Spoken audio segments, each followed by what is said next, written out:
Pada satu petang di Alustar, bapa saya memperkenalkan jiran-jiran rumah barunya kepada saya.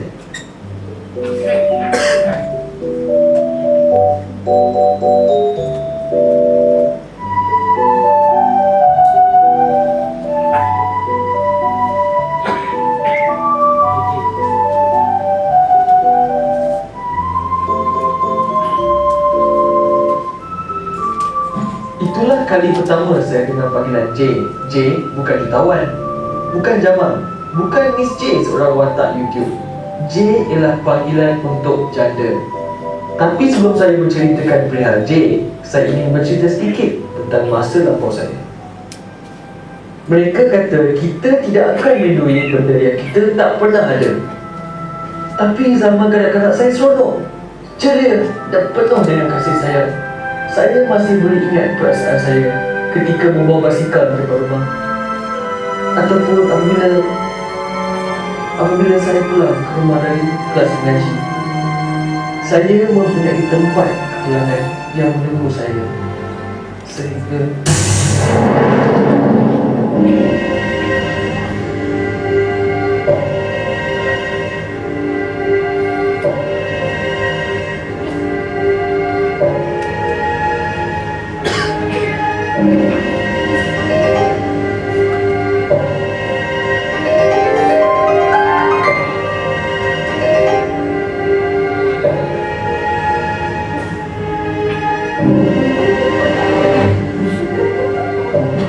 seorang doktor harus belajar perubatan selama 7 tahun sebelum mendapat gelaran DR. Seorang arkitek pula 6 tahun untuk dipanggil AR.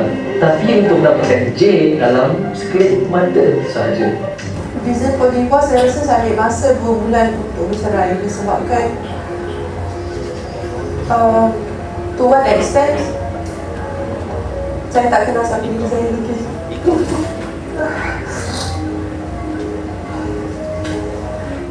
Basically normal for him not to come back during weekend and whatnot. So I just, to me, I accept it as normal. I mean, as the usual thing. The moment he separate tu, I was so down sampai masuk hospital tau. Memang down sangat sampai collapse. I masuk hospital because I didn't expect it to be happen. So I masuk hospital, then I masuk hospital, and then So when the 4th day he didn't turn up, and then I lodged a police report. And then Berbeza dengan DR, AR, IR dan sebagainya, seorang J yang baru tidak akan memulakan kerja dengan pendapatan yang lumayan atau dipandang tinggi masyarakat. Mereka akan bermula dari kosong, atau untuk kebanyakan J, hutang. we have people coming over to view the house because it's on auction. The signboard about it is everywhere. so the day I separated is the day my contract untuk I kerja selama 11 tahun tak renew.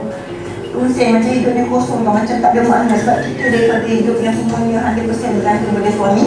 Tiba-tiba diceraikan, dia kena cerai, kita memang tak ada kerja, tak ada pendapatan, tak ada apa. He didn't pay the house for like 15 months. So, with all the court charges and everything for the house option itself, it cost me a bomb. Nak cari duit lagi because I didn't have saving. I tak ada saving apa-apa pun. Proses mendapatkan perceraian adalah satu proses yang tidak pernah diajar di sekolah. Ia proses yang tidak pernah diajar di mana-mana pun. Jadi, sebagai J yang baru, anda mungkin keliru dan tidak tahu nama untuk melalui proses perceraian. Tapi jangan risau, pegawai-pegawai mahkamah akan membimbing perjalanan anda. When you went to Sharia court, you basically need somebody who actually guide you. Okay, akak buat macam ni. Memang susah lah, dia kena pergi sebelum nak minta tu pun dia kena tengok orang dulu. Terlampau banyak orang, terlampau banyak benda nak diisi. I would just go there and then, You do not know how. I pergi sendiri pun tak sesenang ABC tau. You kena minta JKK mengatakan you are penduduk yang kat tempat sini. and then you don't actually have a place where that you can actually refer to.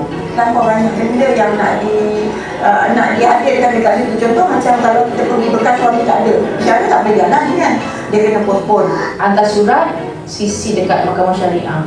If let's say your husband didn't turn up, Kalau kita macam okey, dia orang ambil masa macam okey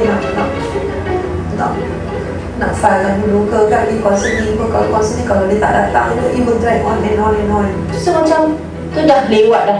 Dah delay another 1 month kan. So tak apa. So I buat apa ni now. You make a trip once and twice to get things done before they can start the trial. Okay, macam yang soal sistem orang siapa tak, kalau dia cuma tak cukup, benda tak boleh jalan. I buat beri nak tu. The next time I pergi salah borang pula. No, you will be referred to from one officer to another. So the procedure kadang-kadang menyusahkan. Okey, mungkin tidak. Tapi sekurang-kurangnya mereka melayan orang OJ yang baru saja berjumpa trauma paling teruk dalam hidup mereka dengan penuh baik hati dan persefahaman. They have to treat you like nak macam kat kira nak guide you ke apa ke tu memang susah lah. And then this officer, I can't say that they are supporting. Kan tak ada lah macam cakap take your case as special ke apa ke, sebab tu ramai lagi, so you have to be at the ad hoc je lah. Okay, apa dia kan pengaduan ke, okay, so you have to do this, you have to do this. It's like that. When you actually been there a couple of times and then they expect you to repeat the story over and over again, there are times you just get pissed off about it.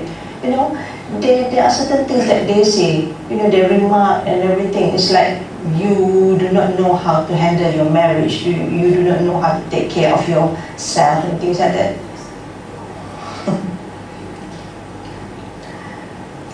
That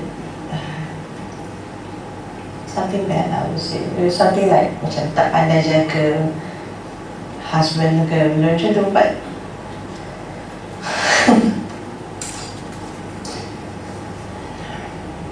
but they're just not supportive. And then after that, when Bayangkanlah, saya yang dah biasa tinggal di rumah bangla tingkat, tiba-tiba terpaksa pindah ke apartmen yang kosong. Yang saya ingat ialah pada satu hari itu, ibu saya beli sebungkus nasi lemak untuk kami yang saya untuk tidak makan, untuk dikongsi oleh saya dan dua adik saya yang lain. Tak lama selepas itu, saya dihantar ke sekolah pondok di mana saya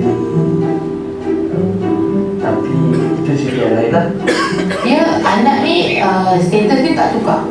Mak tu dia janda-janda, bapak tu jadi kerja. Anak ni dia tak tukar status. Jadi anak tu tetap anak pada yang pasangan yang berkahwin tu. Jadi anak ni perlu nak teruskan hidup dia. Duduk di mana, makan minum, maintenance, persekolahan, pembelajaran dia macam mana. Undang-undang mainnya pun atas dunia ni yang pernah saya baca, semuanya memberikan secara prinsipalnya bapa yang kena bertanggungjawab terhadap anak-anak hasil daripada perkahwinan. Jadi ataupun anak-anak di dalam perkahwinan itu adalah hak seorang bapa sampai dia boleh berdikari, ya.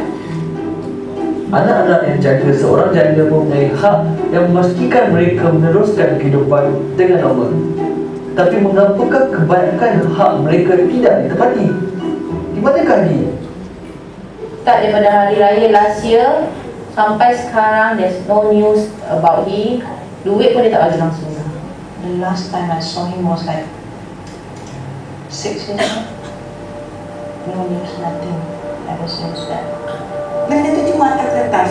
Saya terpaksa macam orang minta sekarang, tak hari, tak bulan, bila anak pergi dia, saya kena call dia, minta duit dengan dia. Kalau dia ribet, dia bagi. Kalau tak ada, dia tak bagi. Itu yang berlaku sebenarnya. Tak sempat nak buat tindakan sebab dia hilang dia tu saja. I tak tahu dia pergi kat mana. Basically, my gut feeling says that he's alive, but I filed for divorce after 2 years. And then after that, I tak tahu dia kerja kat mana. Masalahnya daripada segi pihak pun ya, lepas tangan. Walaupun ada kereta, dia boleh lepas tangan pada. Kita tak jumpa dia dah. Kita tak jumpa dia, anak-anak tak jumpa dia. Jadi benda tu tak, mana macam tak bermakna lah. Dia perintah pun benda tak telah 2 months, every 3 months dia tukar kerja, every 3 months, every 3 months. Jadi kan I nak locate dia punya alamat pun susah. Kalau orang minta buka telefon aku kadang-kadang pergi keluar nak call ke apa tu, dia bagi. Lepas tu senyap balik. Bila jadi dia bagi, tak ada lagi. Jadi ini berlaku yang macam tu, kita terpaksa takkan kita nak tunggu nafkah daripada dia kan. Kita terpaksa survive sendiri lah. Kehidupan seorang J adalah satu kehidupan yang penuh dengan kesusahan dan rintangan. Bukan sahaja kebaikan J terpaksa menghadapi hutang yang bertimbun, mereka juga harus membiayai pembelajaran anak-anak mereka. Semua ini sepatutnya tanggungjawab bekas suami J, atau lebih mancur jika kita panggil D untuk duduk. Jadi di manakah mereka? Di manakah D? Tunggu sekejap kan. Saya biar je lah, dia benda tu berlarutan. Saya percaya dengan adanya perintah mahkamah ni senang untuk berusaha nak minta mana-mana sumbangan, mana-mana pertolongan kewangan untuk anak-anak ni. Dan lama berlaku juga pertengkaran, walaupun dalam perjanjian jangan ada pertengkaran, jangan ada buat kerja, jangan kata mungkin. Tapi sebabkan dia tak tunai, saya terpaksa berlawan balik. Maknanya menuntut balik hak saya kan. Lepas tu dapatlah perintah bulan ni bagi, bulan lepas tu lagi. Lepas tu bila kita nak pergi mengadu je, oh dah bagi tak balik. Lepas tu sepatutnya bayar 500, bayar 300 je. Langsung dia orang pun give up kan. Tiba Veda langsung kebanyakan majoritinya buat hal sendiri lah. Lepas tu ibu tu sendiri dengan anak tu yang bersekolah, tak ada maid nak jaga, macam mana nak pergi mahkamah tu naik ya. Tapi bila kita tuntut dia boleh jawab apa? Aku kira mahkamah suka hatilah dia katakan. Tengok mahkamah boleh buat apa? Itu dia jawab. Mahkamah memang boleh bagi perintah, tapi pelaksanaan perintah tu, keberkesanan pelaksanaan perintah tu kan. Maknanya pihak lelaki sekarang ni dia tak risau apa pun. Dia tahu mahkamah tak boleh buat apa. Kalau pergi pun saya rasa sebabnya pihak polis dia tak rasa pun itu bidang kuasa dia ke apa ke macam tu. Kecuali kalau lelaki pun kita pergi ke mahkamah pun dia akan kata dia memang tak boleh buat apa kecuali kita buka file balik. Nampak? Kita kena buka file balik. Sedangkan walaupun ada perintah pun kita kena buka file balik. Jadi untuk seorang ibu tunggal yang biasa, takkanlah dia macam kekejap nak naik mahkamah, kekejap nak ini. Jadi benda-benda macam tu. Itu yang menyusahkan. Bila buka file balik, of course lah nak kena bersyarah lagi, nak kena buat permohonan ini lagi, permohonan ini lagi. Jadi kebanyakannya ibu tunggal jadi masalah kat situ lah. Sebagai seorang rakyat Malaysia, apabila hak kita dicabut, sistem kerajaan Malaysia akan memastikan hak kita dipulangkan dan orang-orang yang mencabuli hak tersebut untuk mendapat hukuman setimpal. Jadi, apakah hukuman D yang telah menghukum anak mereka? Kemudian tu masalahnya dapat paper je kan, paper tu apa kan. Jadi kita nak orang tu datang mahkamah. Lepas tu kalau kita dapat dia, katakanlah dapat dia datang mahkamah, kita tanya dia berapa dia boleh bayar. Mungkin dia akan kata sekian-sekian dia boleh bayar kan. Dia akan tunjuklah gaji dia semua-semua. Lepas tu penyiasatan tu, kita mempunyai satu sistem yang baik, yang bersepadu, yang boleh kita siasat orang ni memang gaji dia banyak ini kan. Itu kadang-kadang kita tak tahu, boleh kerja sendiri, businessman, dia kata dia rugi, so macam mana kan. Jadi sebenarnya kita masih lagi tak ada sistem yang baik ya, untuk kita terus je click on the button, kita tahu dia ni berapa gajinya, semua berapa sumber kewangannya kan. Apabila seseorang menjadi J, mereka kehilangan kasih sayang dari suami mereka atas persetujuan kedua belah pihak. Tapi bagaimana pula anak mereka? Anak-anak mereka tidak pernah meminta untuk kehilangan kasih sayang seorang bapa. Di mana Hadi? There's one time my youngest came back and then asked me, Mama, why are we so unlucky? Like, I cakap kat dia, as a mother, I know as a teenager, it's not easy for you to react. Sangat kritikal mana tu, sebab dia memberontak. Biasa anak-anak yang macam ni dia akan buat, dia bertindak mencari perhatian. Okay, tapi as a mother, it's difficult for me also to understand you. Macam anak saya lelaki dulu pernah hotel sekolah. Saya ni boleh kata dia tak pula kena menghadap cikgu dia kan. Okay, anak itu dah, anak memang nakal sangat. Nakal sangat. I sendiri pun macam awak kena kepala dengan dia. Tapi nak buat macam mana anak I yang terima juga. Dia memerlukan perhatian. Itu yang bila berlaku macam tu, kadang-kadang saya terpaksa berlakon berbaik dengan ayah dia demi anak-anak saya. We are so unlucky compared to others. Why can't we be normal like the rest? And how am I supposed to answer that? So we are still lucky because we still have house to stay. I can still afford to send to school, send Abang to college. Tapi amat malam juga bila kita buat macam tu, pihak sebelah mengatakan kita ni gila talak. Sedangkan dia tak tahu kita ni berkorban macam tu, tebalkan muka, tahan hati sebenarnya sebab nakkan anak-anak tu jangan ada masalah. Bila buat cerita ni saya memang sedih sebab saya terpaksa korbankan hati saya, perasaan saya, rasa benci saya kan. Sebab tu macam saya nak anak saya tu dapat kasih sayang ayah. Kadang-kadang saya kena berlakon, pergi sana sini sama-sama, pergi shopping sama-sama. Padahal bukannya kita suka, tapi terpaksa melakonkan itu supaya anak-anak kita nampak. Dan saya nampak bila saya buat macam tu, anak-anak saya dia okey.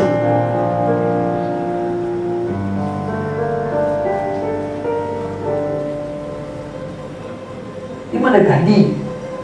Mungkin di terlampau sibuk bertumpah kasih, mereka juga kehilangan keluarga sendiri.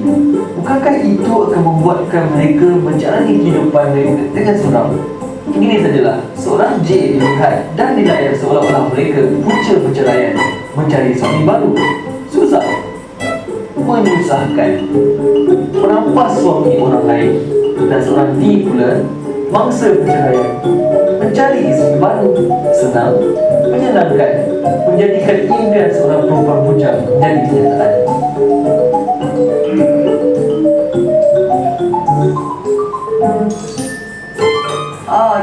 Dia Tak dengar sangatlah dia dijadikan stigma ataupun dia dijadikan, dia senang, saya dengar dia enjoy. diberikan gelaran atau julukan apa-apa oleh masyarakat kita. Tak apa. Dia bahagia dengan pilihan dia, maksudnya happy dengan cara dia lah. Saya tak nampak lah yang macam dia jadi susah kalau dia status dunia dia tu. Yang saya tahu daripada maklumat kawan-kawan, dia memang pergi sana sebenarnya enjoy hidup bahagia, tapi bila anak-anak macam-macam alasan dia kata dia tak ada duit, tak itu tak ini. Apabila masyarakat kita mendengar panggilan J, mereka akan tahu yang golongan J merupakan golongan yang dalam kesusahan, yang golongan J memerlukan sokongan dan bantuan untuk memulakan kembali kehidupan mereka. Masyarakat melihat J sebagai J untuk jalan. Lelaki lah tanya kan, sometimes bila niaga ke apa kan, they always like, but they wanted to know whether you are kahwin ke tak kahwin ke kan. So dia tanya, you cik ke puan ke, and stuff like that kan. Sometimes when you say okay I'm a single mother, then the next question is always like dah berapa tahun. And then there are people who at first, okay, probably just being supportive, exchange messages, ask you, to retreat certain doa, blah blah, and then after a while you can see the direction that he's heading, he's actually something like, hinting for something else, And then because for me sometimes especially men lah, they will like think like, okay, single mother, okay, tak ada suami, of course you're going to miss that thing, and it's like, I don't know what makna lah. Basically, the way I look at it, people don't actually help you, just simply help you because they are sincere in helping you. their perception is like, okay, we are like macam desperate, so macam okay lah, one night ke apa ke kan. Until today I don't have those I don't like pergi sana. Probably because, I don't know, probably because they nampak I macam ni. I mean, masa dalam news, dalam tutup I tak bertutup, and probably because I coloured my hair, probably okay, probably you just cheap, probably they can actually, oh, people like this, senang lah, I can eat you alive. Probably they thought that way. So Oleh kerana situasi ekonomi mereka, golongan J ditindas masyarakat dan sistem negara. Berdazan cadangan tesis dan kajian dilakukan untuk memastikan J tidak perlu menjadi pengemis di negeri sendiri. Tapi sistem kian berubah. Tapi dengan kadar suku gajah. Saya kata gajah, umat di pulau terdampak, tapi bukan gajah lima mata. Selamat datang ke Singapura. Singapore is an island, dia kecil. Jadi macam sistem dokumentasi tentang seseorang individu tu semua dah ada. So diorang nak pergi mana? Cepat dia nak dapat tangkap dia bawa. Ya? Saya rasa agak baik. Saya pergi awal tahun 2000 pun saya tengok sistem tu dah sangat berkesan pada saya lah di mahkamah keluarga. Singapore ada mahkamah keluarga dia. Macam mana dia berkesan. Sebab dia akan terus tangkap, lepas tu tanya nak bayar ke tidak, dia bagi dua option, sama dia nak bayar ke atau nak usul kau kan. Jadi benda tu lah kan, cepat. Kehidupan J adalah kehidupan yang sering dirahsiakan oleh J sendiri kerana ia dikatakan akan memalukan keluarga mereka. Dalam pembikinan dokumentari ini saja, 15 J telah menarik diri untuk ditemu ramah di depan kamera. Walaupun ia sering dirahsiakan, kesan penderitaan J tidak pernah menjadi rahsia. Kehilangan zaman kanak-kanak saya bukan satu rahsia. Kerana tidak memahami penderitaan ibu saya yang telah menghantar saya ke sekolah pondok, saya tidak bercakap dengan ibu saya selama 3 tahun. 3 tahun kemudian, sejak membuat dokumentari ini, baru saya diberitahu oleh ibu saya, seorang arkitek, pengurus projek, ketua persatuan dan ibu misali, yang dia terpaksa menjual kain, ubat-ubatan dan peralatan di tepi jalan selepas perceraian. Dan ibu saya tidak mahu saya alami apa yang dia alami.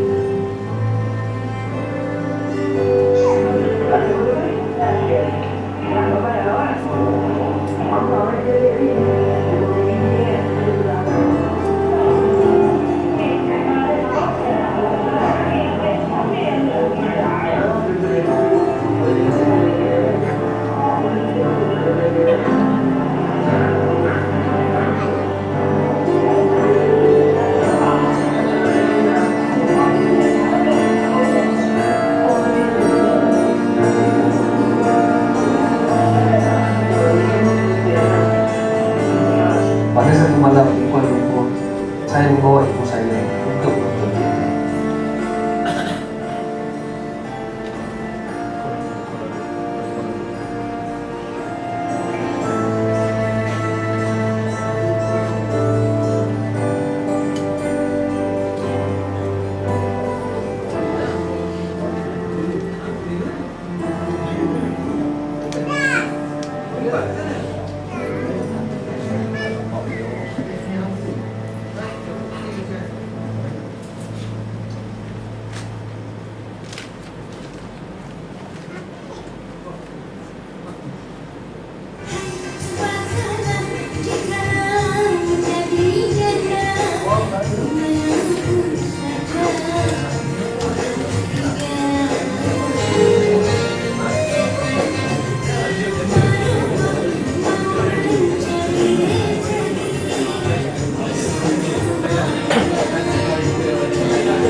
Okey lah, itu je lah yang pasal janda. So kita boleh jemput Saudara Zafri sebagai seorang peguam. Mungkin kita boleh ada apa-apa soalan ke pasal dari segi perundangan ke, nanti kita boleh jemput Saudara Zafri untuk berkongsi. Tapi sebelum tu kita nak buat satu pengumuman khas. So kita nak buat terima kasih lah kepada orang kata penyumbang yang untuk menyewakan benda ni, untuk menyewakan bilik ni. Itu Haji Imran. Okey. Terima kasih kami ucapkan